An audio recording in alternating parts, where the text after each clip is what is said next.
99 TV special debate చర్చా రచకు స్వాగతం. నేను మొల శ్రీనివాస్. ప్రభుత్వాలు మారుతున్నా, పాలకులు మారుతున్నా, ఉద్యోగులకు కానీ తర్వాత నిరుద్యోగులకు కానీ ఇంకా అసంతృప్తి అయితే స్పష్టంగా కనిపిస్తుంది. ముఖ్యంగా నిరుద్యోగులైతే ఉద్యోగ ఉపాధి అవకాశాలు లేక ప్రభుత్వాలపై కొంత నిరుత్సాహంగా ఉన్నారు. అదే క్రమంలో వారిలో మరి ప్రభుత్వాలపై కొంత కోపం కూడా ఉన్నట్టు ఈ మధ్య కాలంలో మనం జరిగిన సంఘటనలను చూసాము. సో ఓవరాల్గా కేంద్రంలో ఉన్న బీజేపీ సర్కార్ కావచ్చు, అలాగే రాష్ట్రంలో ఉన్న కాంగ్రెస్ సర్కార్ కావచ్చు, అక్కడ 13 ఏళ్ళుగా అధికారంలో ఉన్న బీజేపీ ఏడాదికి 2 కోట్ల ఉద్యోగాలు ఇస్తామని చెప్పినప్పటికీ అవి కూడా నెరవేరకపోవడం. అదే క్రమంలో తెలంగాణలో కాంగ్రెస్ ప్రభుత్వం మరి ఏర్పడిన తర్వాత ఏడాదిలో 2 లక్షల ఉద్యోగాలు భర్తీ చేస్తాం ప్రభుత్వ ఉద్యోగాలు అని చెప్పి మేనిఫెస్టోలో చెప్పిన అంశాన్ని కావచ్చు, అదే క్రమంలో అవి కూడా నెరవేరకపోవడంతో సో మొత్తానికి నిరుద్యోగుల్లో తీవ్ర అసంతృప్తి అయితే కనిపిస్తుంది. ఇదే అంశంలో ఒకవైపు జంజీ యూత్ అంతా కూడా మరి అసంతృప్తిని అంతా కూడా ఉద్యమ రూపంలో తీసుకొచ్చి మరి మా కాక్రోచ్ జనతా పార్టీ రూపంలో కూడా దేశవ్యాప్తంగా నిరసనలు చేస్తున్న నేపథ్యంలో తెలంగాణ రాష్ట్రంలో మరి ఒకవైపు కాంగ్రెస్ ప్రభుత్వం ఇస్తానన్న ఉద్యోగాలు ఇవ్వట్లేదని చెప్పి కొంతమంది నిరుద్యోగ యువకులు కూడా బలవన్మరణాలకు పాల్పడేందుకు ఆత్మహత్య యత్నాలు చేస్తున్నారు. ఇదే క్రమంలో ఈరోజు తాజాగా తెలంగాణ భవన్లో బీఆర్ఎస్ వర్కింగ్ ప్రెసిడెంట్ కేటీఆర్ కూడా మరి ఈ అంశంపై మాట్లాడారు. ఒక విద్యార్థి, ఒక నిరుద్యోగి ఆత్మహత్య యత్నం చేసుకొని ఒక సూసైడ్ నోట్ రాసుకొని ఆత్మహత్య యత్నానికి ప్రయత్నించిన క్రమంలో ఇదంతా ప్రభుత్వ వైఫల్యమే. ఏడాదిలో 2 లక్షల ఉద్యోగాలు భర్తీ చేస్తామన్న నేపథ్యంలో నిరుద్యోగులంతా కాంగ్రెస్ పార్టీకి ఓటేశారు. సో దాంట్లో మరి కాంగ్రెస్ పార్టీ ఇచ్చిన హామీని నెరవేర్చలేదు. సో నిరుద్యోగులను కూడా కాంగ్రెస్ మోసం చేసింది, 6 గ్యారెంటీల పేరుతో ప్రజలను మోసం చేసిందని కూడా ఆయన కేటీఆర్ ఈరోజు మరి ప్రెస్ మీట్లో మాట్లాడుతూ చెప్పడం జరిగింది. ఇదే అంశంలో మనం ఈరోజు చర్చా రచ్చలో మనం డిస్కస్ చేస్తున్నాము. ఈ డిస్కస్లో మనతో పాల్గొంటున్నారు మానవతరాయ్ గారు, కాంగ్రెస్ పార్టీ నాయకులు, అదే క్రమంలో ప్రకాష్ రెడ్డి గారు బీజేపీ రాష్ట్ర అధికార ప్రతినిధి, ఇక డాక్టర్ చిరుమల్ల రాకేష్ మాజీ కార్పొరేషన్ చైర్మన్ బీఆర్ఎస్ పార్టీ కాసేపట్లో మన స్టూడియోలో జాయిన్ అవుతారు. ముందుగా మానవతరాయ్ గారితో మాట్లాడదాం, ఆయన అందుబాటులో ఉన్నారు. గుడ్ ఈవినింగ్ మానవతరాయ్ గారు. గుడ్ ఈవినింగ్ అండి. Good evening. దేశానికి స్వాతంత్రం వచ్చి 78 ఏళ్ళు పూర్తయిపోతున్నా ఇంకా నిరుద్యోగ సమస్య అనేది రోజు రోజుకు పెరుగుతూనే ఉంది. ప్రభుత్వాలు మేనిఫెస్టోలో చెప్పిన విధంగా కావచ్చు, అదే క్రమంలో మరి ఉద్యోగాల భర్తీ విషయంలో నిర్లక్ష్యం వహిస్తున్నాయి. దీంతో మరి జనతా కాక్రోచ్ లాంటి పార్టీలు దీంట్లో మరి నీటి సందర్భంగా ఏదైతే పరీక్షల వైఫల్యం కారణంగా మరి రోడ్లు ఎక్కడం కావచ్చు, అదే క్రమంలో తెలంగాణలో కూడా కొంతమంది నిరుద్యోగులు ఉద్యోగాలు రావేమోననే బెంగతో, ఎందుకంటే కాంగ్రెస్ ప్రభుత్వం అధికారంలోకి వచ్చిన తర్వాత సంవత్సరంలో 2 లక్షల ఉద్యోగాలు అన్నీ భర్తీ చేస్తామని చెప్పిన నేపథ్యంలో మరి కాంగ్రెస్ ప్రభుత్వం చెప్తున్న లెక్కలకు, బీఆర్ఎస్ చెప్తున్న లెక్కలకు దాదాపు మరి ఆకాశానికి భూమికి ఉన్నంత తేడా ఉంది. ఎందుకంటే మీరేమో 70,000 ఉద్యోగాలు భర్తీ చేస్తామని చెప్తున్నారు. దాంట్లో అసెంబ్లీలో మాత్రం బీఆర్ఎస్ అడిగిన ప్రశ్నలకు కేవలం 10,000 ఉద్యోగాలు కూడా భర్తీ చేయలేదని మరి కేటీఆర్ చెప్తున్నారు. ఆ బయట కూడా ఒకసారి చూద్దాం. బయట చూసిన తర్వాత నేను మీతో మాట్లాడతాను.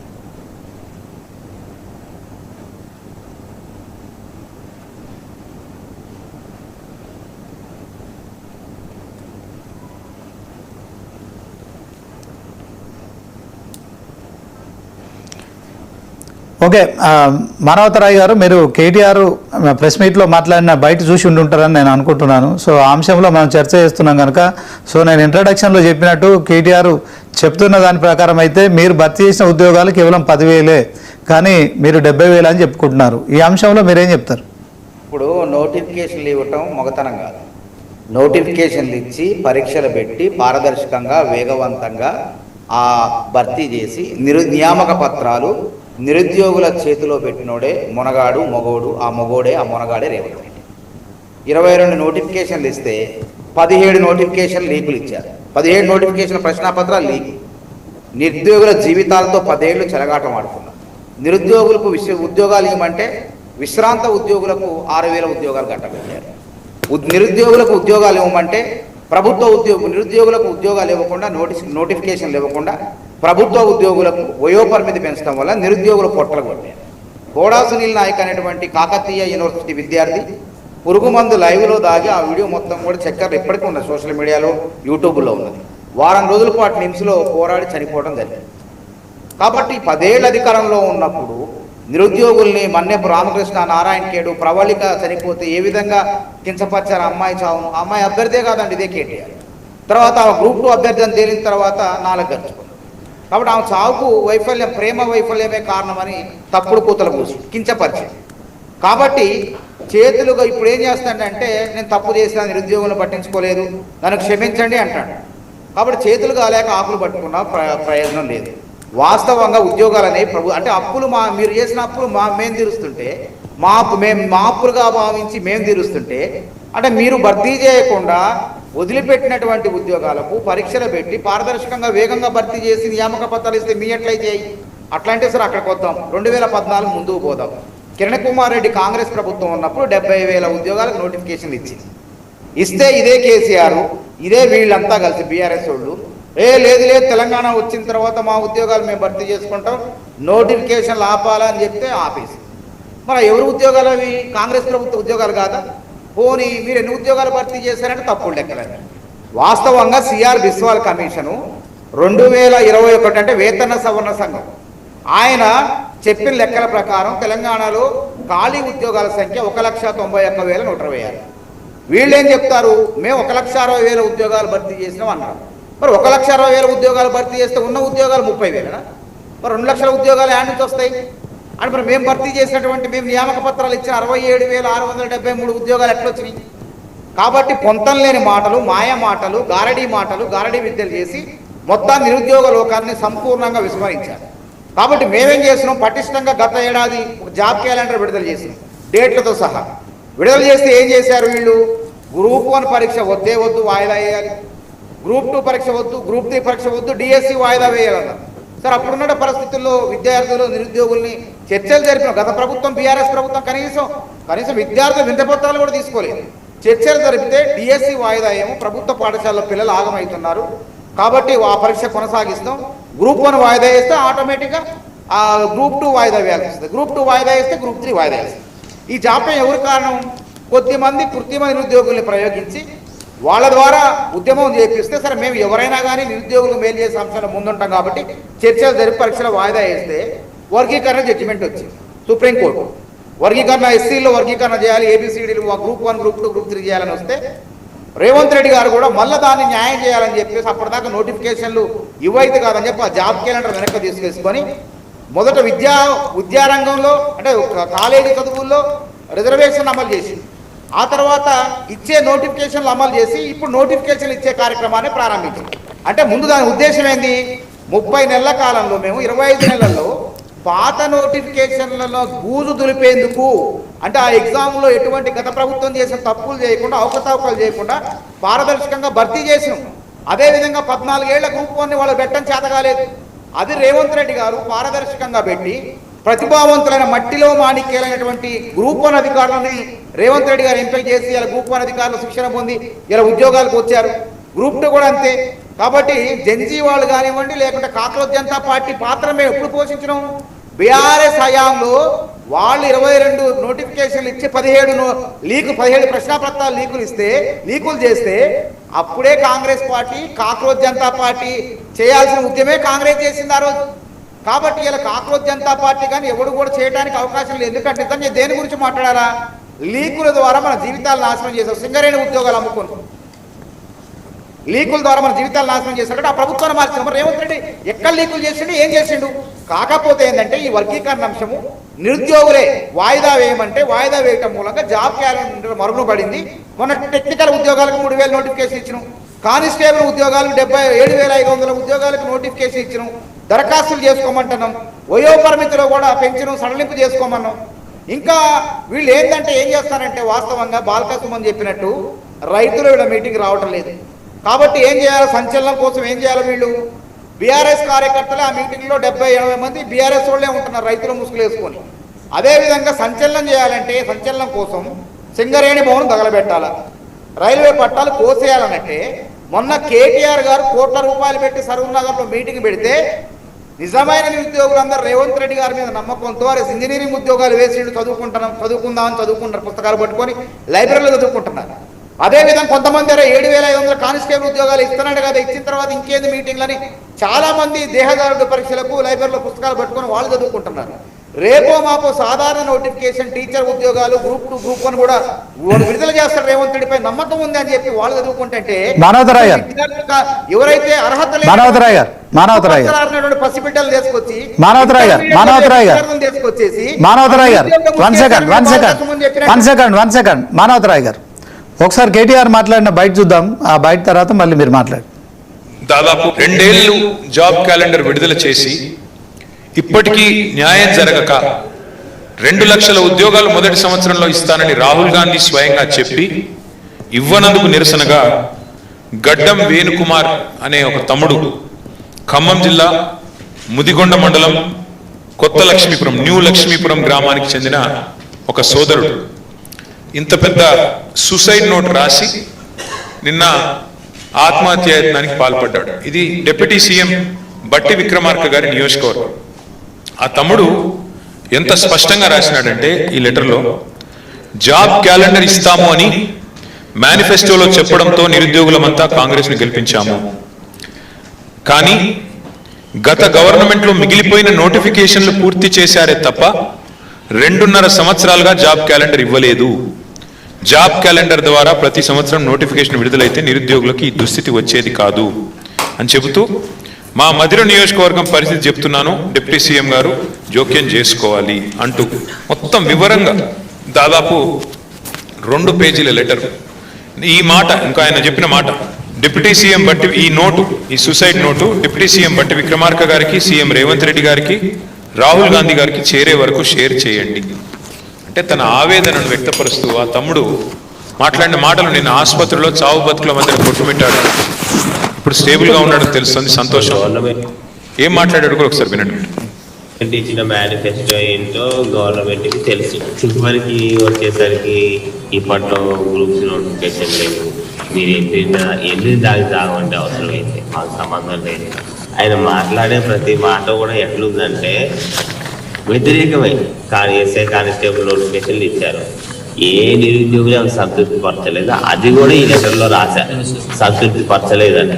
వాళ్ళు వచ్చి ఏం మాట్లాడారు, అన్ని చేసి పెడతా అనేసి వాగ్దానాలు చేసి నమ్మినారు సార్. స్పష్టంగా ఆయన చెప్తున్న మాట, నోటిఫికేషన్లు ఇవ్వక ఏమైంది, ఎందుకు ఇవ్వరు? చివరికి పోలీసు ఉద్యోగాలు 20,000 ఖాళీలు ఉంటే 5,000 7,000 ఎందుకు ఇస్తున్నారు? ఎందుకు 20,000 ఇవ్వరు? కేసీఆర్ గారు ఒకటేసారి 48,000 ఉద్యోగాలు నింపినప్పుడు మీరెందుకు నింపరు అని అడిగితే ఎండ్రిన్ తాగి చావండి. ఇది రాష్ట్ర ముఖ్యమంత్రి గారు యువతకిచ్చే సందేశం. మరి విన్న తర్వాత ఇలా ఆత్మహత్యల లాంటి పరిస్థితికి పాల్పడక మరి ఏం చేయాలి రాష్ట్రంలో యువత అని నేను అడుగుతా ఉన్నా ఈ ప్రభుత్వాన్ని. 2 ఏళ్లు జాబ్ క్యాలెండర్ విడుదల చేసి ఇప్పటికీ న్యాయం జరగక 2 లక్షల ఉద్యోగాలు మొదటి సంవత్సరంలో ఇస్తానని మానవతరాయ్ గారు కేటీఆర్ గారి ప్రసంగం విన్నాను సార్. తమ్ముడు గడ్డం వేణుకుమారు తొందరపాటు చర్య. ఎవరు కూడా ఏ నిరుద్యోగులు కూడా రేవంత్ రెడ్డి పరిపాలనలో తొందరపాటు నిర్ణయాలు తీసుకోవద్దు, అది మంచిది కాదు, మన కుటుంబానికి కూడా మంచిది కాదు. కాబట్టి ఆత్మస్థైర్యంతో ఉండండి. ఇది లీకులు చేసి మీ జీవితాలు నాశనం చేయట్లేదు. జాబ్ క్యాలెండర్ ఎందుకు చెప్పమైంది? కొంతమంది కేటీఆర్ ఎంగిలి మెతుకులు ఆశపడే కృత్రిమ నిరుద్యోగులు ఏదైతే ఉన్నారో వాళ్ళు ఏ ఉద్యోగాలు రావాలి, వాళ్ళ పని ఏంటంటే చక్కగా కూసే గాడిద వచ్చి మేసే గాడిదని జడగొట్టినట్టు చదువుకునే వాళ్ళు వచ్చి చదువుకునే వాళ్ళు బయటకు తీసుకొస్తారు. కాబట్టి ఈ పిల్లగా వేణు కూడా మిగతా నోటిఫికేషన్లు రాసింది కానీ విఫలం చెందండి. సాధారణంగా గ్రూప్ 1 ఉద్యోగాలు ఎన్ని ఉంటాయి? 523 ఉంటాయి. మొన్న నోటిఫికేషన్, రేపు వచ్చే నోటి తక్కువ ఉంటాయి. కానీ 523 ఉద్యోగాలకు దాదాపు 5 లక్షల మంది రాశారు. అందులో ప్రిలిమ్స్ రాసి మెయిన్స్కి వచ్చింది 36,000 మంది. కాబట్టి 36,000 మందిలో మళ్ళీ ఎంతమందికి వస్తాయి? 563 మందికే వస్తాయి. కాబట్టి మిగిలిన నిరుద్యోగుల్లో అసంతృప్తి ఉంటుంది. కాబట్టి దాన్ని ఆసరాగా చేసుకొని వాళ్ళ అమాయకత్వాన్ని అసలే నిరుద్యోగం అంటే అద్దం లాంటి మనసు, ఎప్పుడు పక్కుమంటదో పగిలిపోదో తెలియదు. అట్లాంటి వాళ్ళని కొంతమందిని ఉసుగొలిపి కాంగ్రెస్ ప్రభుత్వం ఏ తప్పులు చేయకుండా ఉద్యోగాలు కూడా ఎందుకు భర్తీ చేయలే? మీరు వాయిదా వేయాలి అని అడగబట్టే నిరుద్యోగుల యొక్క వ్యక్తిని గౌరవించే వాయిదా వేస్తాం. అందుకే జాప్యమైంది. అందుకే జాబ్ క్యాలెండర్ అయితే ముందుకు పోలేమని చెప్పేసి నెలవారీగా నోటిఫికేషన్లు 3,000 టెక్నికల్ ఉద్యోగాలు పెద్ద నోటిఫికేషన్ అది. అదేవిధంగా కానిస్టేబుల్ ఉద్యోగాలు ఏం తక్కువ, అది 30 నెలల్లో మనం 7,500 నోటిఫికేషన్ ఇచ్చిన. ఇంకా హైదరాబాదు, సైబరాబాదు, మల్కాజ్గిరి ఖాళీలు చూపిలే. కాబట్టి మేము ఏమంటామంటే ఆయన 10 ఏళ్లలో 40,000 ఉద్యోగాలే భర్తీ చేసిండు, కానిస్టేబుల్ ఉద్యోగాలు. కానీ కాంగ్రెస్ ప్రభుత్వం బరాబర్ 10 ఏళ్ళు ఉంటుంది. ఇంకా 30 నెలలకే మనం 7,500 ఇచ్చినాం. ఇంకో 30 నెలలు అంటే 5 ఏళ్ళు. అంటే ఇంకా మిగిలిన 10,000 ఉద్యోగాలు, 15,000 ఉద్యోగాలు ఇస్తే మేము దాదాపు 70,000-80,000 కానిస్టేబుల్. ఓకే మానవతరాయ్ గారు ఒక నిమిషం. మీరు మాయ మాటలు నమ్మకండి. ఇట్లాంటి రాజకీయ లబ్ధి కోసం మిమ్మల్ని వాడుకుంటున్నారు, వాళ్ళ ఉచ్చులో పడకండి. కాబట్టి ప్రభుత్వం ఉన్నది మీకు భద్రత బాధ్యతగా, ఎటువంటి లీకులు లేకుండా చదువుకునే వాళ్ళకే ఉద్యోగం కల్పించే. రైట్, ఓకే మానవతరాయ్ గారు మీరు అలాగే ఉండండి ఒకసారి. డాక్టర్ చిరుమల రాకేష్ గారు జాయిన్ అయ్యారు, బీఆర్ఎస్ పార్టీ మాజీ కార్పొరేషన్ చైర్మన్ గారు. సార్ నమస్తే. సో మొత్తానికి కాంగ్రెస్ ప్రభుత్వం అధికారంలోకి వచ్చిన తర్వాత 22 నోటిఫికేషన్లు ఇచ్చినాము, 70,000 మందికి సుమారు జాబులు ఫుల్ఫిల్ చేసినాము. దాంట్లో కరెక్ట్గా 67,673 ఉద్యోగాలు భర్తీ చేశామని చెప్తున్నారు. అదే క్రమంలో బీఆర్ఎస్ కూడా 10 సంవత్సరాల్లో 160,000 ఉద్యోగాలు భర్తీ చేసినట్టయితే ఉన్న ఖాళీలే 2 లక్షలు. సో మీరు ఇంకా నిరుద్యోగులను మోసం చేస్తున్నారు అని అంటున్నారు మానవతరాయ్ గారు. అదే క్రమంలో మరి గడ్డం వేణుకుమార్ అనే వ్యక్తి ఒక నిరుద్యోగి మరి ఆత్మహత్యాయత్నం చేసుకొని హాస్పిటల్లో అడ్మిట్ అయ్యారు. సో అతనిది కూడా న్యూ లక్ష్మీపురం మధిర బట్టి విక్రమార్క నియోజకవర్గం. సో రాహుల్ గాంధీ ఇక్కడ ఉద్యోగాల పేరుతో హామీలు ఇచ్చిపోయారు, డిక్లరేషన్ ఇచ్చిపోయారు, చేయలేదని కేటీఆర్ విమర్శిస్తున్నారు. దాంట్లో మరి నేను కూడా ఏమంటున్నా అంటే 14 ఏళ్ళు ఉద్యమం చేసి తర్వాత 10 సంవత్సరాల అధికారంలో ఉన్న మీరు ఎన్ని ఉద్యోగాలు ఫుల్ఫిల్ చేసిరు? దీంట్లో కాంగ్రెస్ చెప్తున్నానికి బీఆర్ఎస్ చెప్తున్నానికి చాలా వ్యత్యాసం కనిపిస్తుంది. ఏం చెప్తారు? సార్ గుడ్ ఈవినింగ్ సార్, ప్యానెల్లో ఉన్నటువంటి మెంబర్లందరికీ. సార్ ఫస్ట్ ఆఫ్ ఆల్ నేను ఏం చెప్పదలుచుకున్నా అంటే, నేను చెప్పేది పేపర్ మీద ప్రభుత్వం దగ్గర ఉన్న లెక్క సార్. ప్రభుత్వంలో గతంలో మేము బీఆర్ఎస్ పార్టీ ఉండే, ఈరోజు కాంగ్రెస్ పార్టీ ఉంది. కాంగ్రెస్ పార్టీకి లెక్క ఒకవేళ సరిపోకపోతే నేను లెక్క చెప్తున్నాను సార్. ఫైనాన్షియల్ అప్రూవల్ తీసుకొచ్చినాయి 2,32,308 ఉద్యోగాలు అప్రూవల్ తీసుకొచ్చాను సార్. దాంట్లోంచి మేము నోటిఫికేషన్ ఇచ్చిన 2,02,735 నోటిఫికేషన్లు ఇచ్చాం సార్. దాంట్లో భర్తీ చేసినవి 160,083 ఉద్యోగాలను భర్తీ చేశాం సార్. ప్రాసెస్ కంప్లీట్ అయినాయి 42,652 ఉద్యోగాలు ప్రాసెస్ కంప్లీట్ అయ్యాయి. జస్ట్ వాళ్ళ అపాయింట్మెంట్ లెటర్ ఇవ్వాలి. ఇవి మేము చేసినటువంటి సంస్థలు సార్. టిఎస్ఎస్పి ఒకటి, టిఎస్ఎల్ ఆర్బి ఒకటి, అంటే ఎలక్ట్రిసిటీ బోర్డు, మన ఏదైతే సింగరేణి అండ్ నెక్స్ట్ వచ్చేసి ఆర్టీసీ, వివిధ సంస్థల్లో మేము చేసినటువంటి ఇవన్నీ కూడా లెక్క సార్. నేను చెప్తుంది నేను నోటికి చెప్పట్లేదు. వీళ్ళు వచ్చినప్పటి నుండి చేసిన ఏదైతే మేము ఇచ్చినటువంటి 42,000 ఉద్యోగాల ప్రాసెస్ కంప్లీట్ అయినాయి వాళ్ళు ఇస్తూ, వాళ్ళు ఇచ్చినటువంటి నోటిఫికేషన్లు వాళ్ళు ఇచ్చిన ఒక 12,527 ఉద్యోగాలు వాళ్ళు నోటిఫికేషన్లు ఇచ్చి ఫుల్ఫిల్ చేసినాయి. ఒకటే ప్రశ్న సార్ మీ ద్వారా, డాక్టర్లకు అపాయింట్మెంట్ ఆర్డర్స్ ఇస్తూ ఒక పెద్ద సభ పెట్టి అపాయింట్మెంట్ ఆర్డర్లు ఇచ్చారు. వాళ్ళకి ఇంతవరకు పోస్టింగ్ ఇవ్వలేదు సార్. 3 నెలలు అవుతుంది సార్ పోస్టింగ్ ఇవ్వక. అదొక అంశం. అయితే నేనేమంటున్నానంటే, మేము ఇచ్చిన నోటిఫికేషన్లు ఏవేవి ఉన్నాయో ఉద్యోగాలు అంటే స్టాఫ్ నర్సులు, కానిస్టేబుల్ ఎస్ఐ, గురుకుల టీచర్లు, group 4, group 3 teacher DSC, group 1 లెక్చరర్లు, ఏడబ్ల్యూసి, ఏఈస్, ఇవన్నీ కూడా మా దగ్గర లెక్క ఉంది సార్. అండ్ నెక్స్ట్ వచ్చేసి నేను ఏమంటున్నా అంటే, నేను చెప్పడం కాదు సార్, వాళ్ళ మేనిఫెస్టోలు వాళ్ళు చెప్పినటువంటి మాట నిరుద్యోగ యువతకు. సరే నిరుద్యోగ భృతి గురించి నేను మాట్లాడండి. ఈ సంవత్సరంలో 2 లక్షల ఉద్యోగాలు, ఒకే సంవత్సరంలో 2 లక్షల ఉద్యోగాలు ఇస్తామని చెప్పేసి ఏడాదిలో పూర్తి చేస్తామని చెప్పేసి నేను చెప్పడం కాదు. రేవంత్ రెడ్డి గారు చెప్పిన మాటలు కూడా ప్రజలు పట్టించుకోరని చెప్పేసి రాహుల్ గాంధీ వచ్చి చెప్పాడు సార్. ఈ రోజు రాహుల్ గాంధీ ఏదైతే ప్రైమ్ మినిస్టర్ ఇంటి ముందట పోయి ధర్నా చేస్తుంది కదా, మరి ఇక్కడ 2 లక్షల ఉద్యోగాలు ఇవ్వాలని చెప్పి ప్రైమ్ మినిస్టర్ ఇంటి ముందట ధర్నా చేసే హక్కు రాహుల్ గాంధీకి ఉన్నట్టు, ప్రతిపక్ష నాయకుడిగా మాకు కూడా ఈ రోజు రాహుల్ గాంధీ ఇంటి ముందట ధర్నా చేసే హక్కు ఉంటుందా? ఉంటుంది. కాబట్టి మేము ఏమంటున్నామంటే, ఈ 2 లక్షల ఉద్యోగాలు ఇవ్వకపోతే, అండ్ నెక్స్ట్ వచ్చేసి సార్ ఒక రకంగా గవర్నమెంట్ ఉద్యోగాలు సార్. ఇంకొక విధంగా తీసుకుందాం. ఏం తీసుకుందాం అంటే, ఇప్పుడు గవర్నమెంట్ ఉద్యోగాలతో పాటు ఏముంటాయి, ప్రైవేట్ సెక్టర్ లో కూడా ఉద్యోగాలు ఉంటాయి సార్. ప్రైవేట్ సెక్టర్లు అంటే ఏంది, సాఫ్ట్వేర్ ఇంజనీర్లు, సాఫ్ట్వేర్ జాబ్స్ ఏవైతే ఉంటాయో వాటి గురించి మేము ప్రభుత్వంలోకి వచ్చినప్పుడు 2014లో ఇక్కడ ఐటీ ఎంప్లాయీస్ 2,75,000 మంది ఐటీ ఎంప్లాయీస్ ఉండే సార్. 2014 వరకు. మేము 2023 వరకు ఇక్కడ ఉన్నటువంటి ఐటీ ఎంప్లాయీస్ 10 లక్షల మంది ఐటీ ఎంప్లాయీస్ అయ్యారు సార్. అది ఇంక్లూడింగ్ 2 లక్షలు అవి కాకనే 2,70,000 కాకనే దాదాపుగా 7,25,000 నుంచి 30,000 మంది ఎంప్లాయీస్ కొత్తగా రిక్రూట్ అయ్యారు. ఓకే. నిన్న ముఖ్యమంత్రి గారు మొన్న మాట్లాడితే ఏమంటారు సార్, ఇంజనీరింగ్ స్టూడెంట్స్ అంతా క్రిమినల్ వేస్ట్ అంటారు. అంటే నేను ఏమంటున్నా అంటే ఒక విద్యార్థి, ఇప్పుడు మీరు నేను చెప్పిన మాట కాదు, వీడియో ప్లే చేశారు, ఎండ్రిన్ తాగి చచ్చిపోమని ముఖ్యమంత్రి చెప్తాడు. ఉద్యోగస్తు అది ఇంజనీరింగ్ స్టూడెంట్లు అందరినీ క్రిమినల్ వేస్ట్. సార్ ఒక ముఖ్యమంత్రిగా ఏం చెప్పాలి సార్? ఇక్కడ అద్భుతమైనటువంటి మానవ వనరులు ఉన్నాయి. మీరు పెద్ద పెద్ద సాఫ్ట్వేర్ కంపెనీలు రండి, అందరికీ ప్రభుత్వ ఉద్యోగాలు ఏమని అడగట్లేదు సార్. ఎవరు ఎంప్లాయ్మెంట్ వాళ్ళు ఎత్తుకుంటారు. కానీ ఆ ఎంప్లాయ్మెంట్ ఎత్తుకునే వాళ్ళని మీరు వేస్ట్ కావాలరా అని చెప్పేసి నువ్వెవరు తిట్టడానికి మమ్మల్ని? సార్ నేను 10th పాస్ అయ్యి ఇంటర్ పాస్ అయిన తర్వాత ఎంసెట్ రాస్తా సార్, నాకు అప్పుడు ఇంజనీరింగ్ సీట్ వస్తుంది, నాకేమన్నా లెటర్ రైటింగ్ నేర్పిస్తుంది సార్ ఇంజనీరింగ్ లో. నేను తెలుగు మీడియంలో చదువుకొని వచ్చింది సార్, నేను తెలుగు మీడియంలో చదువుకొని వచ్చిన. కానీ నేను సివిల్ ఇంజనీర్, నేను ఎంటెక్ చేసిన, పిహెచ్డి చేసిన. రాయి కూడా మాతో ఉస్మానియా విశ్వవిద్యాలయం చదువుకున్నాడు. నేనేమంటున్నా అంటే నువ్వు పోయి అప్లికేషన్ దేనికి పెడతావు సార్?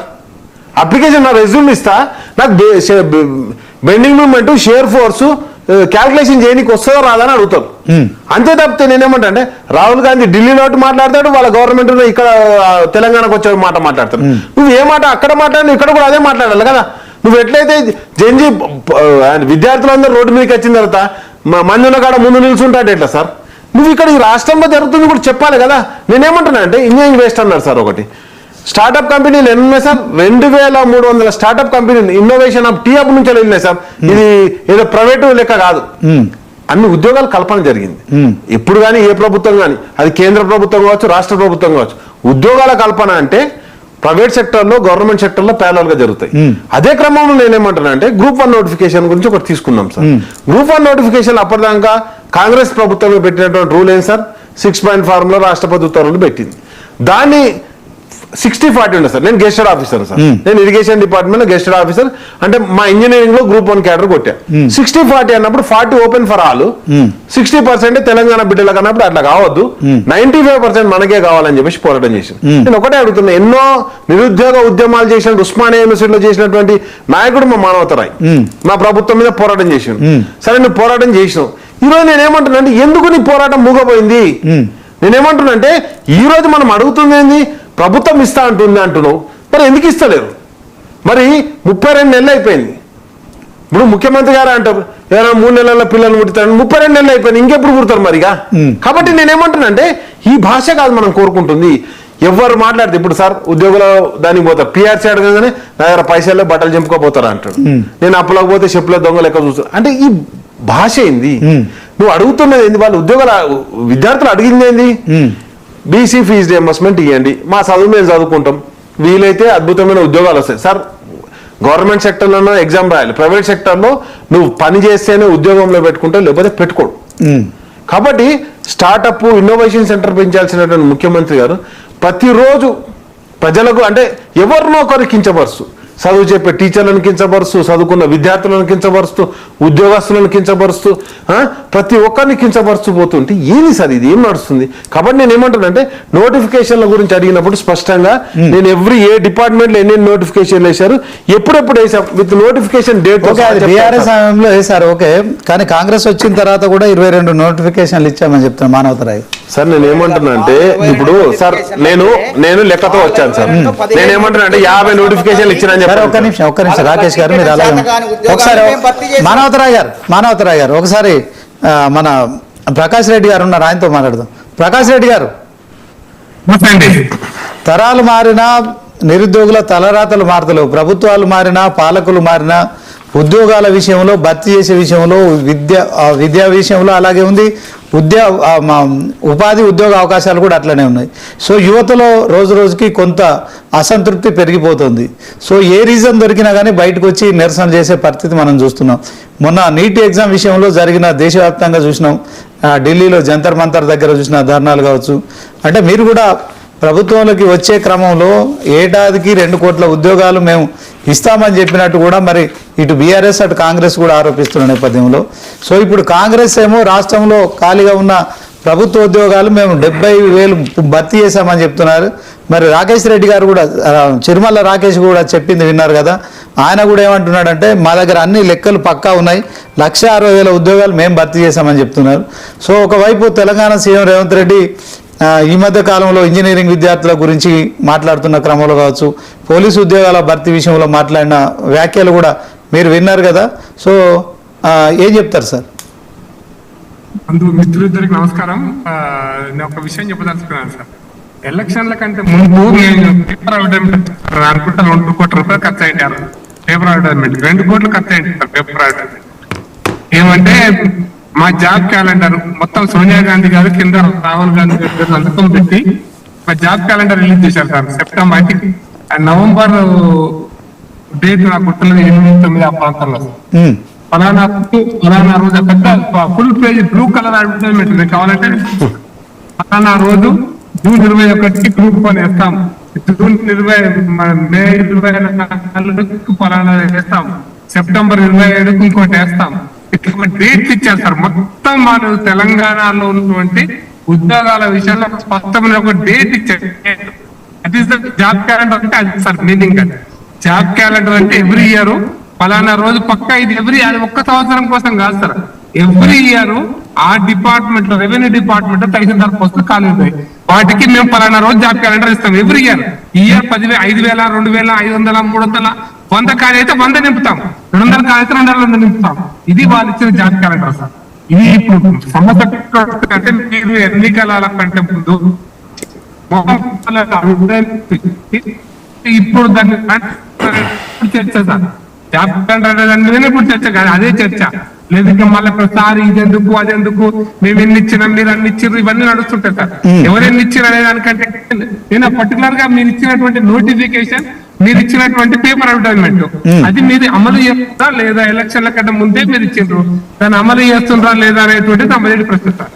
రెండో ఏంటంటే మీరు ఇంకొక రాకేష్ గారు ఇంకో మాట చెప్పారు. తెలంగాణలో 7 లక్షల మంది ఐటీ ఉద్యోగాలు, మొత్తం కలిపి 10 లక్షల మంది ఐటీ ఉద్యోగులు ఉన్నారు హైదరాబాద్ లో. డైరెక్ట్ ఉద్యోగులు ఐటీలో 10 లక్షల మంది ఉన్నారు. అంటే సుమారుగా హైదరాబాద్ లో మొత్తం కుటుంబాలు ఎన్ని కుటుంబాలు ఎక్కడ పనిచేస్తున్నారో కొంచెం లెక్క చూసుకోవాలి సార్. కొంచెం ఆ లెక్క తప్పుతుందేమో. మీకు ఆ గణాంకాలు కావాలంటారు అంతే కదా. మీరు ట్యాక్స్ ఎవరు పే చేస్తారో ట్యాక్స్ చూసుకోండి, ఇన్కమ్ ట్యాక్స్ లో తెలుస్తుంది. ఇన్కమ్ ట్యాక్స్ ఫైలింగ్ లో తెలిసే కానా. Why should you raise the question? I'm direct చెప్తున్నా మీకు అన్న. ఒకటి చెప్తున్నా చూడు, వర్క్ ఫ్రమ్ హోమ్ ఉంటుంది, దాంట్లో డైరెక్ట్ కంపెనీకి వచ్చి పనిచేసే వాళ్ళు ఉంటారు. ఐటీ సెక్టర్ లో ఎక్స్పోర్ట్స్ ఎంత ఉన్నాయి, ఎక్స్పోర్ట్స్ కూడా మీకు కావాలంటే చెప్తాను. నా give the data, I'm not telling to the central government data, I'm not giving to the my personal data. నేనేమంటున్నా అంటే దాంట్లో మిమ్మల్ని వివేదించేది ఏం లేదు. మీరు మంచిగా చెప్పారు, డేటా ఇస్తామన్నారు, గుడ్, వెరీ గుడ్. కానీ అదే సందర్భంగా మేము కూడా ఒక డేటా ఇచ్చాం, అందుకోసం చెప్తున్నా. మీరు కూడా విమర్శించారు, ఘాటుకు విమర్శించారు, స్థాయి దగ్గర కూడా ఒకసారి విమర్శించారు, అది వేరే విషయము. కానీ ఏమని అంటున్నారంటే మీరు 2 లక్షల కోట్ల ఉద్యోగాలు ఏమని అన్నారు. నేనేమంటాను అంటే 1,50,00,000 మంది ప్రతి సంవత్సరం కొత్తగా ఈపీఎఫ్ లో అంటే ప్రావిడెంట్ ఫండ్ లో లేదా ఈఎస్ఐ లో ఎన్రోల్మెంట్ చేసుకుంటారు కదా, అది లెక్కే కాదు సార్. ప్రావిడెంట్ ఫండ్ లో ఆర్గనైజ్డ్ ఉద్యోగాలు, అనార్గనైజ్డ్ పక్కోటీలు అమ్మే ఉద్యోగం ఏం కాదు కదా. ఈపీఎఫ్ అంటే పిఎఫ్ లో జమ ఈపీఎఫ్ ఉద్యోగాలు కాదు.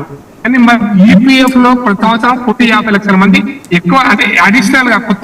ప్రతిపక్షం నన్ను ప్రశ్నిస్తున్నావు, సంవత్సరానికి 2 కోట్ల ఉద్యోగాలు అన్నావు, అది చెప్పు. నన్నేందుకు, నేను దిగిపోయినా, నువ్వు గవర్నమెంట్ లో ఉన్నానివి, నువ్వు చెప్పు నీది లెక్క. 2 కోట్లు ఎక్కడి నుంచి ఉద్యోగాలు ఇస్తున్నావు? నేను చెప్పిన లెక్క నువ్వు తప్ప అంటున్నావు. నీ లెక్క చెప్పరాదు నాకు 2 కోట్లది. నేను అదే చెప్తున్నా. మీరు విమర్శించడానికి వచ్చిర్రా? సమాధానం చెప్పండి.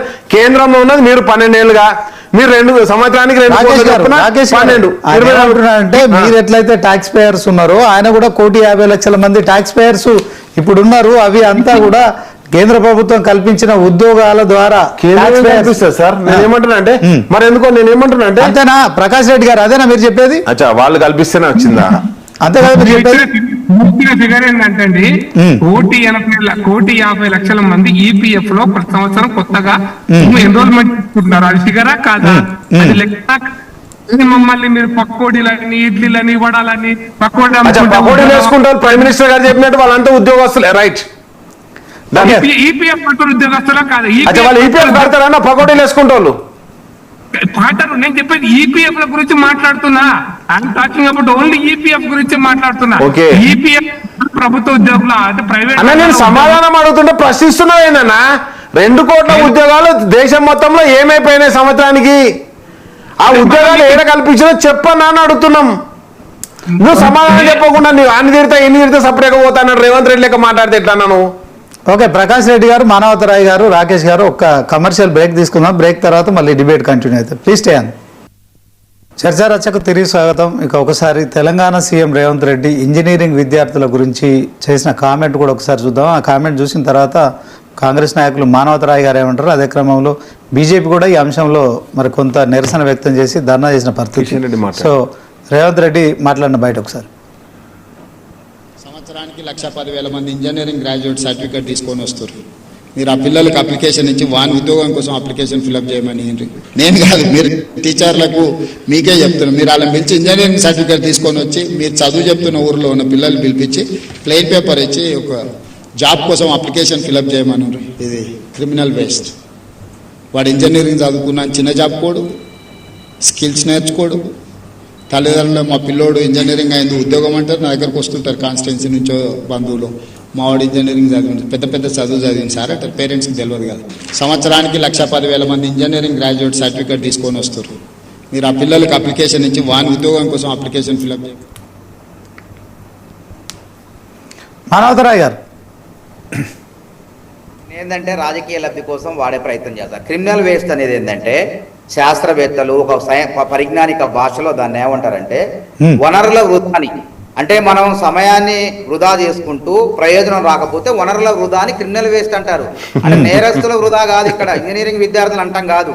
మన సమయాన్ని వెచ్చించినప్పటికీ అది క్రిమినల్ వేస్ట్ అనే ఒక పరిభాషా పదం ఇంగ్లీష్ లో కాదు, భూత పదం కాదు, ఇంకోటి కాదు, తిట్టు కూడా కాదు. అది మనం వనరుల వృధా అని చెప్పే అంశం అంతే తప్ప దాన్ని ఇట్లా రాజకీయంగా వాడుకుంటారు. ఇంకో అంశం ఏంటంటే నేను ఇక్కడ మన టీవీ నుంచి 99 టీవీ నుంచి సవాల్ విసురుతున్నా. రేవంత్ రెడ్డి గారు ఏ నిరుద్యోగినైనా ఎంట్రీని తాగమని చచ్చిపోమ్మని అన్నట్టు నిరూపిస్తే నేను దేనికైనా సిద్ధం. ఒకవేళ నిరూపించకపోతే వాళ్ళు సిద్ధమా అని చెప్పి నేను ప్రశ్నిస్తాను. ఆ వీడియో క్లిప్పింగ్ అది కూడా వేయండి, ఆ వీడియో క్లిప్పింగ్ కూడా వేయండి. కాకపోతే వీళ్ళ రాజకీయ లబ్ధి కోసం నిరుద్యోగుల్ని రెచ్చగొట్టడం కోసం రేవంత్ రెడ్డి గారు అనని మాటలను కూడా అనే విధంగా రేవంత్ రెడ్డి ఒక పరిభాషా పదంలో శాస్త్ర సాంకేతిక పరిజ్ఞానంలో వాడుకలో ఉన్నటువంటి వనరుల వృధా అనే పదాన్ని అర్థాన్ని మార్చి అంటే వాళ్ళు రెచ్చగొట్టి చాలా మంది తెలియదు కదా క్రిమినల్ వేస్ట్ అంటే ఓ మమ్మల్ని అనుకున్నారని ఈ విధంగా రాజకీయంగా వాడుకుంటున్నారు. కాబట్టి నేను ఏమంటున్నా అంటే వాళ్లకు వాస్తవంగా ఎన్ని ఉద్యోగాలు రేవంత్ రెడ్డి గారికి భాష రాదా? సిఆర్ బిస్వాల్ కమిషన్ 2021లో ఒక నివేదిక ఇచ్చింది. నిందా కూడా చెప్పారు, రాకేష్ గారు రాలేదు మా మిత్రులు. వాళ్ళు ఏం చెప్పారంటే రాష్ట్రంలో ఖాళీ ఉద్యోగాల సంఖ్య 1,91,126 ఉద్యోగాలని స్పష్టంగా చెప్పారు. అందులో 1,190 ఉద్యోగాల్లో వీళ్ళు 1,60,000 భర్తీ చేస్తే మరి ఎన్ని ఉద్యోగాలు ఉన్నట్టు దీనికి సమాధానం ఉందా? పోనీ వీళ్ళు అన్ని ఉద్యోగాలు వీళ్ళే చెప్తున్నారు. ఇప్పుడు ఎలక్ట్రికల్ డిపార్ట్మెంట్ లో 25,000 మందిని అవుట్ సోర్స్ కాంట్రాక్ట్ వాళ్ళని క్రమబద్ధీకరణ చేశారు. 5 ఉద్యోగాలు భర్తీనా సెంగరేణిలో భర్తీ చేశారు. అదేవిధంగా ఇంకో విషయం ఏంటంటే ఎంత ఘనకార్యం చేశారంటే గెస్టెడ్ ఉద్యోగాల్ని రాజ్యాంగబద్ధంగా నోటిఫికేషన్ ద్వారా భర్తీ చేయాలి. జూనియర్ డిగ్రీ కాలేజ్ లెక్చరర్ ఉద్యోగాలను భర్తీ చేసి మేము ఏమన్నామంటే నిజంగా అర్హులను ఉన్న వాళ్ళని భర్తీ చేయమన్నాం. దొంగ సర్టిఫికేట్ అందులో అర్హులు లేని వాళ్ళు ఉన్నారు, అట్లాంటి వాళ్ళని చేయొద్దంటే మరి మొత్తానికి ఏం జరిగిందేమో మొత్తం చేస్తే ఇలా వాళ్ళ దొంగ సర్టిఫికెట్లు నకిలీ సర్టిఫికెట్లు అన్ని బయటకు వస్తున్నాయి. ఎక్కడ కూడా గెస్టెడ్ ఉద్యోగాలు చేయమని ఏ కోర్టులు కూడా సుప్రీంకోర్టు జడ్జిమెంట్లు కూడా ఉన్నాయి. చేసిన తర్వాత ఇక ఏం చేస్తారు, ఇక మేము పోరాటం చేసినాం చల్లబడినాం. కాబట్టి ఈ విధంగా కాంట్రాక్ట్ క్రమబద్ధీకరణ ద్వారా ఏది ఎలక్ట్రికల్ డిపార్ట్మెంట్ లో సింగరేణిలో భర్తీ చేసుకొని ఆ లెక్కలు చెప్తున్నారు. అది సిఆర్పిస్ వారు చెప్పిందే 1,91,126 ఉద్యోగాలు, 1,60,000 ఉద్యోగాలు భర్తీ చేస్తే మరి 30,000 ఉద్యోగాల సరే మేము భర్తీ చేసామంటున్నాం కదా. నేనేదే అన్నా నోటిఫికేషన్లు ఇవ్వటం గొప్పతనం కాదు, నోటిఫికేషన్లు ఇచ్చి మానవతరాయ్ గారు పత్రాలు ఇచ్చిన వాళ్ళే గొప్పోళ్ళు.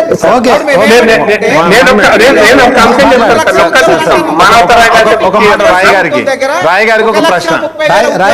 మానవతరాయ్ గారు ఒక ప్రశ్న. పాత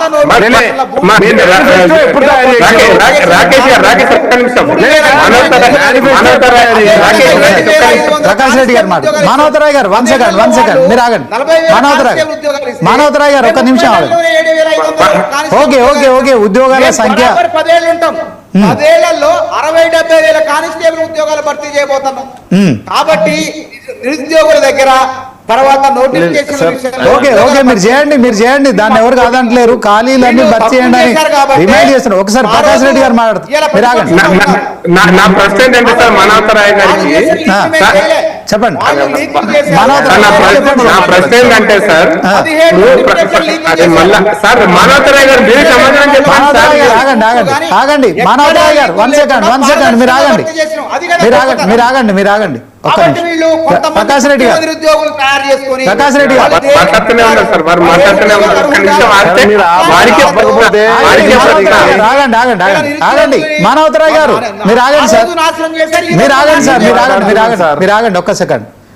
ప్రకాష్ రెడ్డి గారు, మీరు నా ప్రశ్న ఏంటంటే సార్, తెలంగాణ రాష్ట్రంలో ఒక 4 లక్షలు 5 లక్షల ప్రభుత్వ ఉద్యోగులు ఉన్నారు అనుకోండి, టీచర్స్ కానీ ఏమన్నా కూడా ఒక 30 సంవత్సరాల సర్వీస్ కౌంట్ చేసుకుంటే ప్రతి సంవత్సరం ఒక 14,000 15,000 రిటైర్ అవుతుంటారు సార్. ప్రతి సంవత్సరం రిటైర్ అవుతారు.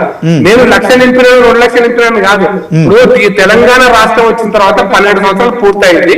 దగ్గర పాత ఉద్యోగస్తులు 2 లక్షల మంది రిటైర్ అయినారు. 2 లక్షల మంది 2 లక్షల మంది నింపినారా లేదా అనేది మొదటి ప్రశ్న. రెండో ప్రశ్న ఏంటంటే మీరు జాబ్ క్యాలెండర్ ఇచ్చినప్పుడు ఏం చెప్పినారు? ఈ సంవత్సరము రెవెన్యూ ఆఫీసర్స్ ఒక 50 మంది రిటైర్ అయితే 50 మందికి నోటిఫికేషన్ ఇస్తాము.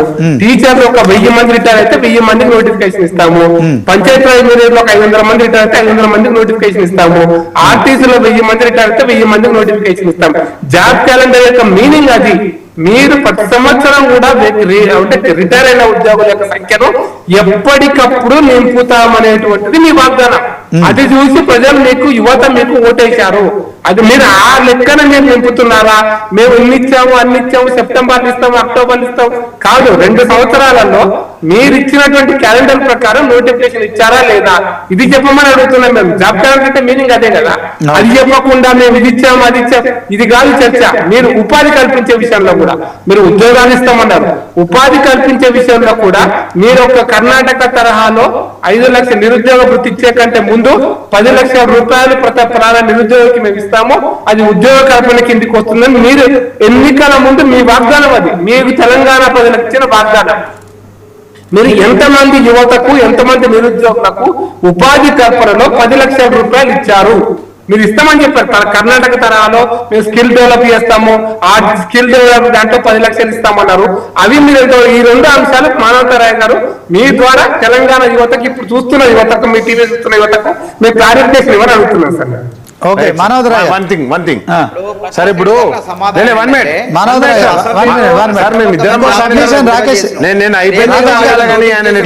సబ్మిషన్ ఉంది, ఒక్క సబ్మిషన్. మనోహరరాయ్ గారు 1 సెకండ్, ఇంకొక సబ్మిషన్ ఉంది రాకేష్ గారు. సార్ ఇప్పుడు వాళ్ళ మేనిఫెస్టో అసెంబ్లీ ఎలక్షన్లు 2023 9వ పేజీ సార్. 9వ పేజీలో 2వ పాయింట్, ఏడాది అంటే మొదటి ఏడాదిలో 2 లక్షల ప్రభుత్వ ఉద్యోగాలు భర్తీ. అవును. నిరుద్యోగ యువతకు ఉద్యోగ ఉపాధి అవకాశాలు కల్పించే వరకు ప్రతి నెల 4,000 రూపాయల నిరుద్యోగ భృతి. 3వ పాయింట్ సార్, నేను అన్ని చదువుతలేను దాంట్లో. 3వ దాంట్లో ఏంటంటే ఏదైతే ఎక్కడికక్కడ ఎంప్లాయ్మెంట్ ఎక్స్చేంజ్లు పెడతామని చెప్పారు. ఎంప్లాయ్మెంట్ ఎక్స్చేంజ్లతో ఉద్యోగం ఇస్తున్నారు. విద్యా ఉపాధి అవకాశాలు మెరుగుపరిచేందుకు యూత్ కమిషన్లు ఏర్పాటు చేసి 10 లక్షల వరకు వడ్డీ లేని రుణ సదుపాయం కల్పిస్తామని చెప్పారు. ఇప్పుడు నేనేమంటున్నా అంటే మీ మేనిఫెస్టో 2014లో తయారు చేసుకుందా 2023లో తయారు చేసుకుందా? ఇప్పుడు 23లో తయారు చేసినప్పుడు నువ్వు పెట్టినటువంటి మేనిఫెస్టోలో నువ్వు ఏదైతే రూపొందించినవో దాన్ని ఈరోజు ప్రశ్నిస్తున్నాను తప్పితే నువ్వు 1,60,000 నింపిన తర్వాత నేను నింపిన సంగతి నీకు తెలుసు కదా. మరి తెలిసిన తర్వాత 2 లక్షల ఉద్యోగాలు నింపుతా అని చెప్పేసి ఎట్లా చెప్పినావు నువ్వు? అంటే నేను ఏమంటున్నా అంటే అండ్ నెక్స్ట్ వచ్చేసి ఇంకొక వర్డ్, క్రిమినల్ వేస్ట్ అనేది వృధా అని చెప్పి, అంటే వాళ్ళ ముఖ్యమంత్రి మన ముఖ్యమంత్రి గారికి భాష సరిగా రాదు అని మానవతరాయ్ గారు డిక్లేర్ చేశారు. మంచి డెఫినేషన్ మానవతరాయ్ గారు. నేనేమంటానంటే సార్ వనరుల వృధానే అయితే సార్ సిలికాన్ వ్యాలీలో ఈ రోజు అమెరికాలో సిలికాన్ వ్యాలీలో 60% పీపుల్ తెలుగు పీపుల్ ఉండరు సార్. నేనేమంటున్నా అంటే ఇక్కడ కాదు సార్, సత్యనారాయణ కావచ్చు సుందర్, అంటే నేనేమంటున్నా అంటే ఈ దేశం నుంచి వెళ్ళిపోతున్న ఇంజనీర్లు అందరి మీద 1 రావు వృధా అని చెప్పేసి మాట్లాడితే సరే సార్ మీరు అన్నారు 1 రావు వృధా అని. మరి వృధా ఉన్నప్పుడు మరి సాఫ్ట్వేర్ కంపెనీలు వస్తున్నాయి ఎందుకు ప్రకటించుకుంటారు మీరు?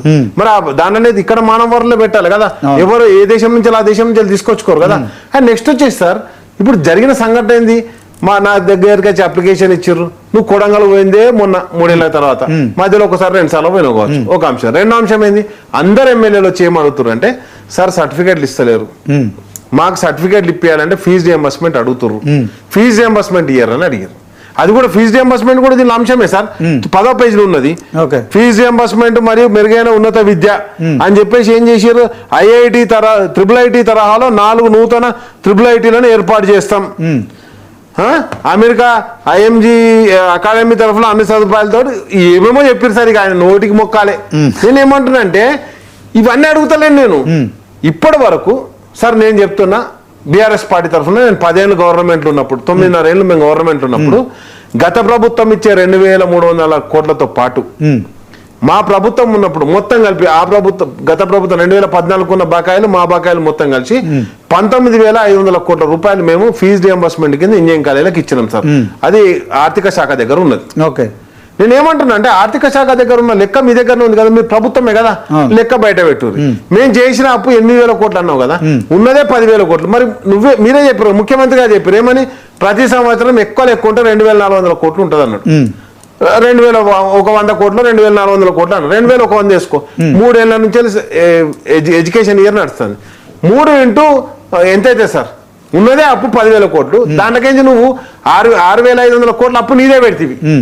అండ్ నెక్స్ట్ మెయిన్ ఏం చెప్తున్నా ఏంటంటే, మేము పోయేటప్పటికి అంటే మా ప్రభుత్వం 2023 దిగిపోయేటప్పటికి మేము పెట్టినటువంటి బకాయిలు 2,800 కోట్లు. అది కూడా దేనికి పెట్టినాం, కరోనా టైంలో 2 ఇయర్స్ మా కష్టకాలం వచ్చింది కాబట్టి ఆ డబ్బు ఏదైతే ఉందో కొంత అడ్జస్ట్ కాలేదు. ఆ అడ్జస్ట్ కాని కూడా మేము అడ్జస్ట్ చేసాం. మీ గత ప్రభుత్వంలో ఉమ్మడి ఆంధ్రప్రదేశ్లో ఉన్న ఫీజు రియంబర్స్మెంటే కట్టినాం. మరి ఈ రియంబర్స్మెంట్ ప్రభుత్వంగా కట్టాల్సిన బాధ్యత కదా. సరే మాది పక్కన పెట్టు, మరి నువ్వు ప్రభుత్వంలోకి వచ్చిన తర్వాత కట్టాల్సిన ఫీజులు అయితే కట్టాలి కదా. అవి కట్టకుండా డబ్బులు అడగంగానే తిట్టడం ఏం పద్ధతి సార్? ఉద్యోగస్తులు అడుగుతేనేమో నా బట్టలు చింపుకోపోర్రు అని, విద్యార్థులు అడుగుతేనేమో అసలు మీరు చదువుడే వేస్ట్, మీకు చదివే రాదని చెప్పి. సార్ ఇంకొక మాట అడుగుతున్నాను సార్, ఇక్కడ కూర్చున్నటువంటి ముగ్గురం కూడా, ప్రకాష్ అన్న మాకంటే చాలా సీనియర్ ఉస్మానియా యూనివర్సిటీలో, రాయి నేను ఇద్దరం కూడా సమకాలికలో ఉస్మానియా యూనివర్సిటీలో, ఆయన NSUలో పనిచేసి, నేను TRSCలో పనిచేసిన. నేనేమంటున్నా అంటే, మొన్న పోయి యూనివర్సిటీకి లాస్ట్ డిసెంబర్లోనే ఎప్పుడో పోయిలు అన్ననే చెప్పాలి రాయ్ గారు 1,000 కోట్ల రూపాయలు ఇస్తాడు సార్. అంతకుముందు సంవత్సరం కిందట పోయి ఏది మహిళా యూనివర్సిటీకి పోయి, దానికి యూనివర్సిటీ పెట్టింది బీఆర్ఎస్ పార్టీ, దాని పేరు పెట్టొచ్చింది సార్. పేరు పెట్టొచ్చి దానికి 500 కోట్లు ఇస్తాడు సార్. నేను ఏమంటున్నా అంటే, నువ్వు ఇస్తాన్న పైసలు 500 కోట్లు కాదు, 1000 కోట్లు కాదు, ఇచ్చినవా? అండ్ నెక్స్ట్ వచ్చి స్కిల్ యూనివర్సిటీ పెడతాను. మరి స్కిల్ అయిన వాళ్ళు ఇక్కడ ఉన్నోనికి అసలు అప్లికేషన్ లెటర్ రాయినప్పుడు ఈ స్కిల్ యూనివర్సిటీ ఎవరికి పెడతావు? మళ్ళీ స్కిల్ యూనివర్సిటీ సెల్ఫ్ ఫైనాన్స్ కోర్సులు. కాబట్టి నేనేమంటే దాంట్లో రిజర్వేషన్లు వర్తించాయి. ఈ అన్ని కండిషన్లు పెట్టి నేనేమంటున్నా అంటే, సార్ ఈ రోజు నిజంగా ఒక మాట చెప్పాలి సార్, రాజశేఖర రెడ్డి గారు, వైఎస్ రాజశేఖర రెడ్డి గారు ఒక గొప్ప సంకల్పంతో ఫీజు రియంబర్స్మెంట్ అనే పథకాన్ని తీసుకొచ్చింది సార్. తీసుకొచ్చిన తర్వాత దాని పేరు ఆరోగ్యశ్రీ కావచ్చు, రాజీవ్ ఆరోగ్యశ్రీ కావచ్చు, ఫీజు రియంబర్స్మెంట్ కావచ్చు. అది రాజశేఖర రెడ్డి గారు ఏ ప్రభుత్వం నడిపించినా ఒక ముఖ్యమంత్రిగా తీసుకున్న నిర్ణయం, సరైన నిర్ణయం అని చెప్పేసి కేసీఆర్ గారు దాన్ని అమలు చేశారు. కేసీఆర్ గారు దాన్ని కంటిన్యూ చేస్తూ ఓవర్సీస్ స్కాలర్షిప్ లను ఎవరైనా విదేశీ విద్యకు పోయినప్పుడు 20 లక్షల రూపాయలు ఇచ్చింది సార్ వాళ్ళకు. ఆ ఓవర్సీస్ స్కాలర్షిప్లు బంద్ అయినాయి, ఈరోజు స్కాలర్షిప్లు బంద్ అయినాయి. ఎంత బాధాకరమైనటువంటి పరిస్థితి అంటే సార్, మా పెద్దపల్లి, నేను ఒకటే చెప్తా, నా పెద్దపల్లి సార్ పక్కపండి హనుమంతునిపేట అనే గ్రామంలో కాంగ్రెస్ పార్టీ నుంచి ఒక వార్డు మెంబర్ గెలిచింది సార్. అలా బిడ్డ వచ్చేసి ఏదైతే మహిళా యూనివర్సిటీలో, చాకలైనమ్మ యూనివర్సిటీలో డిగ్రీ చదువుకుంది సార్. డిగ్రీలో జాయిన్ అయ్యేటప్పుడు 37,000 రూపాయలు కట్టించుకున్నారు సార్. ఇప్పుడు మళ్ళీ సర్టిఫికేట్ కావాలంటే మీకు MBA సీట్ వచ్చింది, సర్టిఫికేట్ కావాలంటే మళ్ళీ 30,000 రూపాయలు కట్టమంటారు. అమలు కావట్లేదు సార్. నేను ఏమంటున్నా అంటే, అది చెప్పేది నేను ఏమంటున్నా, మా ఊర్లో జరిగింది. మానవతారాయ్ గారు నేను ఒకటే అడుగుతున్నా, దయచేసి కనీసం ప్రభుత్వ విశ్వవిద్యాలయాల్లో చదువుకుంటున్న వాళ్ళ దగ్గర ఇప్పుడు 30,000 కడితేనే సర్టిఫికేట్లు ఇస్తా అంటే, అది ప్రభుత్వ యూనివర్సిటీ. ఇద్దరం చదువుకుని, నువ్వు నేను ఉస్మానియాలో చదువుకున్నా, అంతకుముందు ఉస్మానియా కిందనే ఉండే. నేనేమంటున్నా అంటే, ఇంత దరిద్రంగా ఎందుకు తయారు చేస్తుర్రు? కాంట్రాక్టర్లకు బిల్లులు ఇస్తున్నారు, మరి విద్యార్థులకు వచ్చేసరికి ఉద్యోగాలకు వచ్చేసరికి రాకేష్ గారు. ఓకే, మానవతరాయ్ గారు. ప్రభుత్వ విశ్వవిద్యాలయ కానీ కళాశాలలో కానీ ఫీజు రియంబర్స్మెంట్ రాకుండా విద్యార్థుల నుంచి హామీ పత్రాలు తీసుకొని, ఎందుకంటే ప్రభుత్వమే కాదు ఇచ్చేది కాబట్టి వాళ్ళతో రాసుకొని సర్టిఫికెట్లు ఇస్తున్నారు. ఎక్కడో ఒక చోట జరిగిందంటే తప్పకుండా హైకోర్టే చెప్పినప్పుడు, మల్లారెడ్డి ఈ రోజు బీఆర్ఎస్ నాయకుడు ఆయనకే చెప్పినప్పుడు ప్రభుత్వ యూనివర్సిటీ చెప్పండి, చట్ట ప్రకారం పోవాలి. జడ్జిమెంట్ చూపిస్తా, పోలీస్ స్టేషన్ లో కంప్లైంట్ ఇవ్వచ్చు. One minute, ఎందుకంటే judgment గతంలో చూపిస్తా సార్. కోర్టు ఆదేశాలు ఉన్నాయి అట్లా.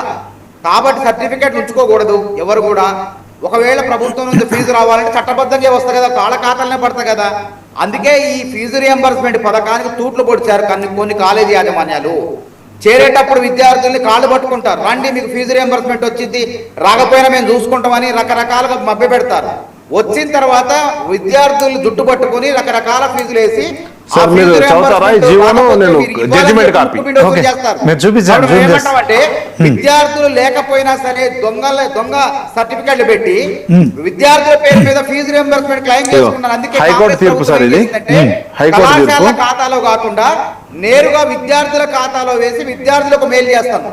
కాబట్టి ఇది హైకోర్టు తీర్పు. ఇట్లనే ఉంచండి, ఇంకో విషయం కెమెరా అట్లనే ఉంచండి, నేను కేంద్ర చెప్తాను. ప్రభుత్వం బాధ్యత కూడా ఉన్నది ఇందులో. ప్రకాష్ రెడ్డి గారు కూడా జోక్యం చేసుకోవాలి దయచేసి. కేంద్రం 60%, రాష్ట్ర ప్రభుత్వం 40% భరించాలి. ఈ ఫీజు రియంబర్స్మెంట్ పథకం అనేది దేశంలో ఎక్కడ లేదు, తెలంగాణలో ఈ ఉన్నది. పాయింట్ చూపెట్టండి సార్. కాబట్టి 2400 కోట్లు ఖర్చు అవుతుంది ప్రభుత్వం సంవత్సరానికి. ఇవ్వకపోతే డైరెక్ట్. అదే విధంగా ఇక్కడ 14 లక్షల మంది విద్యార్థులు ఉన్నారు. If made కాబట్టి clear that మేమేమంటామంటే in the event of the కేంద్రం response 60% అంటే authority వాళ్ళు ఇచ్చే failing to నెలకు deposit the వచ్చేసి fee వాళ్ళు amount ఇచ్చేది within the సంవత్సరానికి times వచ్చేసి 400 stipulated. కోట్లు ఇవ్వాలి. కానీ 400 కోట్లు ఇవ్వకుండా వాళ్ళు మీరు 40% డబ్బులు ఖాతాలో వేస్తేనే మేము డబ్బులు వేస్తాము అని చెప్పేసి తప్పించుకుంటుంది. కాబట్టి ఇప్పటి వరకు వాళ్ళు ఎగ్గొడుతున్నారు. 400 కోట్లు ఇవ్వాల్సింది 200 కోట్లు, 150 కోట్లు మాత్రమే ఇస్తూ విద్యార్థులకు కేంద్ర ప్రభుత్వం కూడా అన్యాయం చేస్తుంది. కాబట్టి రాష్ట్ర ప్రభుత్వం జమ చేసిన last line amount direct from the student 60% నిధులను తక్షణమే విడుదల చేయాలి, బకాయిలను కూడా విడుదల చేయాలి.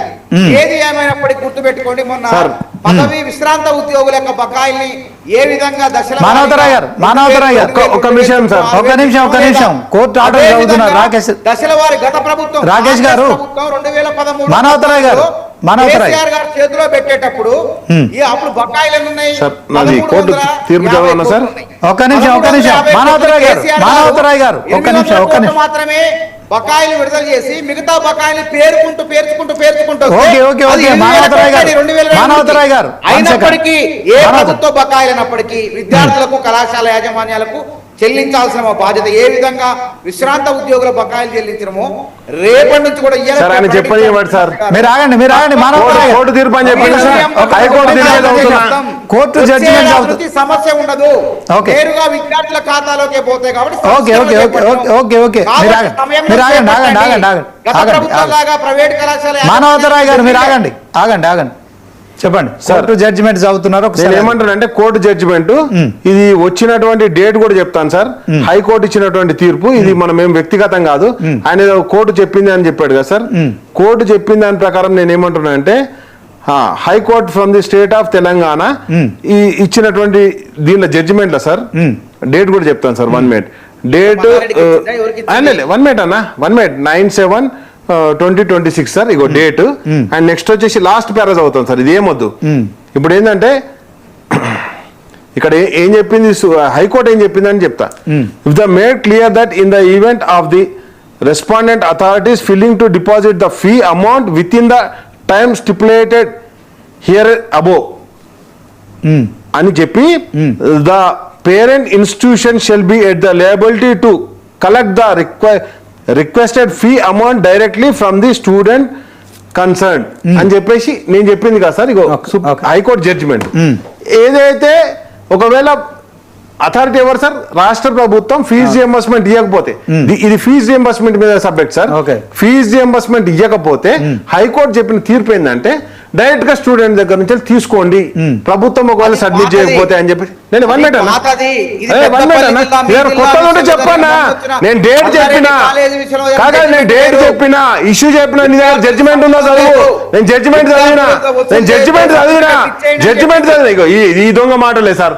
ఏమంటున్నా అంటే ఇప్పుడు మీ ముఖ్యమంత్రి గారు మాట్లాడారు, మీరు మాట్లాడతాను, నేనేం చేయాలి? నేనేమంటున్నా నీ దగ్గర జడ్జిమెంట్ ఉంటే నా జడ్జిమెంట్ నేను చూపించిన, నీ దగ్గర జడ్జిమెంట్ చూపెట్టు. ఏదైతే ఇన్స్టిట్యూషన్స్ కోర్టు అరే నీ దగ్గర చూపెట్టబ్బా, నువ్వు ఉత్తగానే ఆర్గ్యూ చేసి పోకు సార్. నేనేమంటున్నా అంటే ఏది 7 నెలల 4-5 నెలల సార్. ఇగో 1 మినిట్ సార్, నేను అది కూడా చూపిస్తా. ఇగో సార్ నేనేమంటున్నా అంటే ఇగో 1 మినిట్ మల్లారెడ్డి సార్ డేట్ చూపెట్టండి, డేట్ చూపెట్టండి, డేట్ చూపెట్టండి, డేట్ చూడు, డేట్ చూడు. నేనేం ఇగో సార్ 9/7/2026 డేటు. ఇగో నేనేమంటున్నానంటే not only this one sir, ఇవన్నీ మెన్షన్ చేసినటువంటి జీవోలు. ఇగో నేనేమో తప్పు చూపిస్తే చూడండి సార్, నేనేమంటానంటే జడ్జిమెంట్ చూపిస్తున్నా, ఇన్స్టిట్యూషన్ గెలిచిన చూపిస్తున్నా. ఇగో డేట్ తో సహా చూపిస్తున్నా. 1 minute అటెండ్ చేస్తారు. ఇగో డేట్, ఇన్స్టిట్యూషన్, ఇగో date, notification. Okay okay Rakesh garu, Sridevi గారు, మానవతరాయ్ గారు, వన్ సెకండ్. సార్ అడ్వకేట్ల పేరు చెప్పన్నా, శ్రీరామ్ గారు, ఏల్ రవిచంద్ర గారు, శ్రీ అరవింద్ దేశాయ్ గారు, సీనియర్ కౌన్సిల్స్, వీళ్ళు ముగ్గురు వాదించినటువంటి కేసులో అక్కడ వచ్చినటువంటి జడ్జిమెంట్ నేను చదువుతుంటే అది కూడా తప్పు. నువ్వు ఎవరు గారిని ఇన్స్టిట్యూట్ ఏది కాదు. ప్రకాష్ రెడ్డి గారు చెప్తామేనండి, హైకోర్టు తీర్పు దువ్వాడి శ్రీదేవి గారు ఏమిచ్చారంటే ఒరిజినల్ సర్టిఫికెట్ అనేది విద్యార్థి యొక్క తెలుగులో ఇచ్చింది జడ్జిమెంట్. సార్ నేను ఏమంటానంటే ఎప్పుడు డేట్ చెప్పు, డేట్ చూపెట్టు, డేట్ చూపెట్టు, డేట్ చూపించిన రిపోర్ట్ చూపించిన. అదే రాకేష్ వాళ్ళ జిల్లా విద్యార్థికి సంబంధించిన అంశం ఇది. నేనే కాదు తప్పు, నేనే నీకు తెలిస్తే తెలుసా అని చెప్పు. నేనేమంటా జడ్జిమెంట్ కూడా తప్పు అంటే ఇంకేమాట, నువ్వు ఇచ్చినవా, ఎంత ఇచ్చినావు చెప్పు, ఫీజు రియంబర్స్మెంట్ ఎంత ఇచ్చినావు చెప్పు. అరే నువ్వు ఎంత ఇచ్చినావు చెప్పు, నేను చెప్పిన ఇంత ఇచ్చినా అని నేను డేటా ఉంటే బయట పెట్టు. కాబట్టి నేనేమంటా అంటే కాంగ్రెస్ దొంగ మాటలు చెప్పడానికి వస్తుంది, ఈ నాయకులు కూడా అబద్ధాలు ఆడి బయటకు పోతారు సార్. అంతే. మానవతరాయ్ గారు మీరు ఆగండి ఒక్క సెకండ్. ప్రకాష్ రెడ్డి గారు, మీరు కూడా ఫీజు రియంబర్స్మెంట్ విషయంలో కూడా మీరు కూడా నిరసనలు చేశారు రాష్ట్ర ప్రభుత్వంపై, ఏం చెప్తారు? నేను ఫీజు రియంబర్స్మెంట్ విషయంలో ఇంతకుముందు రాకేష్ గారు ఒక మాట చెప్పారు. రేవంత్ రెడ్డి గారు ఎలక్షన్స్ అప్పుడు ఒక ప్రామిస్ కూడా చేశారు సార్, పాత బకాయిలు నేను ఫేజ్ వైజ్ చెల్లిస్తాను, కానీ ఏ సంవత్సరం ఆ సంవత్సరం తప్పకుండా ఇచ్చేస్తాను అన్నాడు. ఈ సంవత్సరం పాత బకాయిలు ఇన్స్టాల్మెంట్స్ చెల్లిస్తాను అని చెప్పాడు సార్. దురదృష్టం ఏంటంటే సార్, ఫీజు రియంబర్స్మెంట్ బకాయిలను గత ప్రభుత్వాన్ని కొనసాగిస్తూనే ఈ ప్రభుత్వం కూడా ఇంకా కొనసాగిస్తూనే ఉన్నారు సార్. ఇది ఒక నేను ఫీజు రియంబర్స్మెంట్ విషయం, నేను అందరు పెద్ద వాళ్ళిద్దరు యూనివర్సిటీలో పిహెచ్డీ చేసిన వాళ్ళు, నేను కూడా పిహెచ్డీ చేసిన వాళ్ళు సార్. ఒక విషయం చెప్తా సార్, ఈ రోజు తెలంగాణలో ఉన్న 9వ 10వ మొత్తం అన్ని యూనివర్సిటీస్ కలిపి గత 12 ఏళ్లుగా ఏ ఒక్క అసిస్టెంట్ ప్రొఫెసర్ అయినా రిక్రూట్ చేశారు సార్ ఇప్పటిదాకా అఫీషియల్ గా. యూనివర్సిటీ అంటే పిహెచ్డీ అంటే అందరం గవర్నమెంట్ ఉన్నది, మరి ఇచ్చి రాయలేదా ఫీజు రియంబర్స్మెంట్ అని కూడా అడిగిండు. రాకేష్ గారు ఒక్క నిమిషం చెప్తారు. యూనివర్సిటీ అనేది పిహెచ్డీ రాకేష్ గారు చేసినప్పుడు గైడ్ ఉంటాడు సార్, నాకు గైడ్ ఉంటాడు, మానవతారా గారికి గైడ్ ఉంటారు సార్.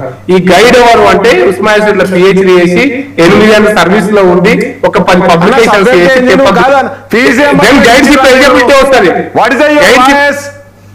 ఫీజు రియంబర్స్మెంట్ పక్క రాష్ట్రంలో ఎందుకు ఇస్తలేవు నువ్వు? అక్కడ కూడా ఇస్తలేవు, నీ రాష్ట్రం ముఖ్యమంత్రి క్లెయిమ్ చేసిండు. ఎందుకు బీజేపీ అలయన్స్ ప్రభుత్వం కదా, ఎందుకు మాట్లాడతలేదు? అక్కడ కూడా మాట్లాడాలి కదా, ఇక్కడ మాట్లాడినట్టు. బలుగు అయిన వర్గ స్టూడెంట్ ఎక్కడైనా స్టూడెంటే. నేను మాట్లాడుతున్న ఒకటే విషయం, ఎన్నికల వాగ్దానాలను నెరవేరుస్తున్నారా నెరవేర్చట్లేదా? మధ్యప్రదేశ్ లో ఎందుకు ఇవ్వట్లేదు, గుజరాత్ లో ఎందుకు ఇవ్వట్లేదు? పేద విద్యార్థులు కాదు, గుజరాత్ ఎన్నికలలో